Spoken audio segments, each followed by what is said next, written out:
Alright everybody, how's it going today? Got another quick review today on another Spyderco knife. I just picked up, got here yesterday actually. So I just put out my review on the Para 3 a few days ago. It's my first Spyderco knife. Absolutely love this knife. Perfect everyday carry size, came razor sharp.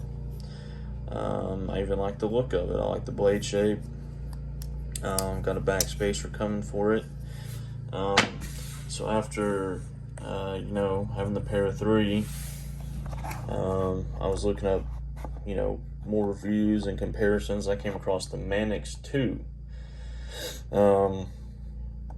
It has really great reviews. Not many people can find bad things to say about it. It's a full-size knife, pretty much. It's much bigger than the Para 3. So, like I said, got here yesterday. When I first got it, I couldn't close it one-handed. If my grip was wrong or the action was too tight. So I made a video yesterday, but I didn't have great things to say about it. But after playing with it for a day now, I think I've got it figured out here.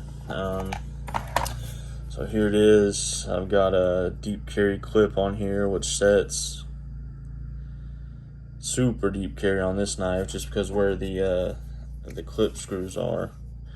See, on the Para 3, it's about perfect. On this, it disappears.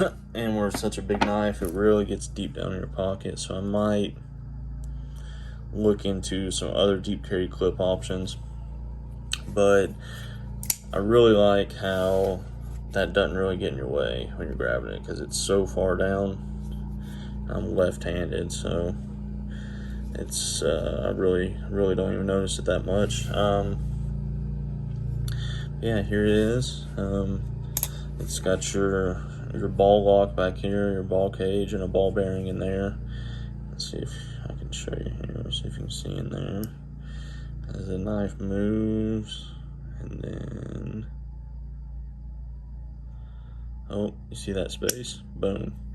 And once the hole gets in the way, the ball lock pops up in there and stops your knife from coming down. Really like this design. The knife action is really smooth. You can open it and close it with just the ball cage lock, kind of like a Benchmade. I don't have a lot of room here, but obviously my favorite way to open a Spyderco, a little reverse flick. Now that's half the fun with these things. You can do a thumb flick, not too bad. Sorry about the noise, my mowers are out there mowing me yard, but yeah, overall, I'm really happy with this thing so far. Came razor sharp, just like my Para 3. Absolutely super sharp. So it's a good size knife too. I'm gonna give you a comparison to the Para 3 size wise. So you can tell that it's a pretty good size knife, maybe about another inch taller than your handle, about a ½ inch. So this is right at a 3-inch blade. This is about a 3.5 inch, give or take. Blade shape's a little different here. I like it though. See, I've seen people, they call it crowning the blade, and they pretty much take sandpaper and whatnot, and they crown this. They take the edges off and make it rounded. I might look into doing that on this knife, just where the blade on this one, I don't know, I really like the blade shape. I think it looks pretty good. On this, just where it's kind of more of a sloping design anyways, might look alright. I've got a Backspacer coming for it. It's just a plastic one off Etsy, but it was $14. I had great reviews, and you don't have to disassemble the knife, and you can pop it out to clean the knife. But with this huge gap back here where it carries so deep in your pocket, I could see coins or maybe your keys kind of getting stuck in there, and you don't want that. So Also got a titanium backspacer coming for my Para 3 here. And for that one, you do have to disassemble the knife. So when that gets here, I'm going to do a video on that. Disassembling the Para 3. I'm just going to take one side off, pop it on there, and throw it back together. The hardest part with disassembling these knives, well, this one you got this whole ball cage thing. It's a little more difficult, but I enjoy taking things apart. I like, you know, building ARs and taking apart my guns, and so I'm pretty handy with that stuff, especially small springs and stuff like that. The hardest part is this lanyard tube, because these scales are pretty much press fit onto that thing. So, you know, on this one, you undo this screw and this screw. You can slide the whole side around, and that's just a stop pin. But then the lanyard, the scales are pressed onto the lanyard, and it's got full steel scales on the inside, or steel liners on the inside. So you swivel it around, you got to kind of pry it apart. They make a tool for it. I'm not gonna buy a $20 tool just to take the knife apart one time. I think I'll manage. But yeah, and I've got another stone wash clip coming in, so it'll match the blade. And I really like the look on this one with the stone wash. So yeah, that's the Manix 2. Would really recommend it. Great full-size knife to have. Super sharp, smooth action. The way it locks in, it's really solid and it's pretty quiet. Like where this one, you know what I mean, you get that, you really know it's locked into place, just because the way it locks. But this one, it's something I had to kind of get used to. When you flick it, it's, yeah, sound about there. It's not as pronounced. It's kind of, that ball lock just pops up into place, and that's all that's happening.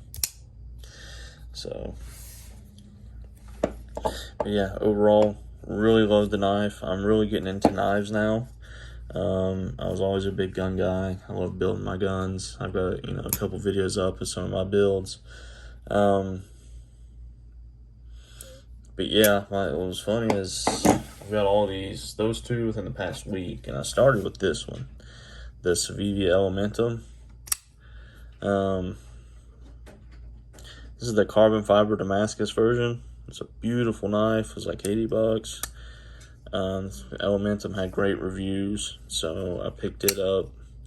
Really liked it, liked the mechanism. I was like, you know, it's kind of a budget knife. This version's a little more expensive. I was like, I wonder what a high quality, well-known knife brand would be like. And I'll tell you what, after buying these, I am not disappointed. I'm looking at getting another one right now. I'm thinking about getting either the Smock, the Spyderco Smock. It's kind of it's a really thin flipper knife. It's got a flipper tab back here. It comes with carbon fiber handles. Really cool blade shape. I like that one. It's fairly new. There's the Smock. I thought about maybe a Para 2. So I really love this Para 3.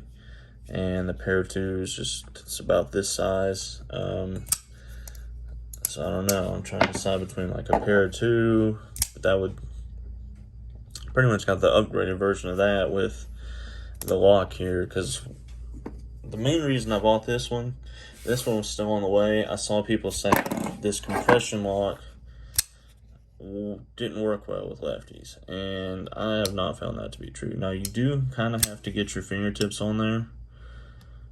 But I haven't dropped it yet. Knock on wood. Haven't dropped it yet doing that. Damn it, I just caught my pinky again. That's one thing you gotta really watch out for with this one. When you're Spidey flicking it, you gotta get that pinky out of the way. So I've cut the shit out of my pinky this week already from flicking this thing. But I've only done it with my left hand. I haven't done it with my right hand so far, but I mainly use my left hand. But yeah, so Spyderco knives, absolutely love them. Great value. This one was only $126 for this knife. I mean, that's a crazy deal. The Benchmade bug out 150 to 200 depending on what version and model you get. And I don't know, it's just comparing the bug out little plastic piece of junk to the Para 3, no comparison. Absolutely no comparison. This knife's way more solid. It's got full steel liners, G10 handles. Now this one I got it for $147. So, but it is the S45 VN steel version.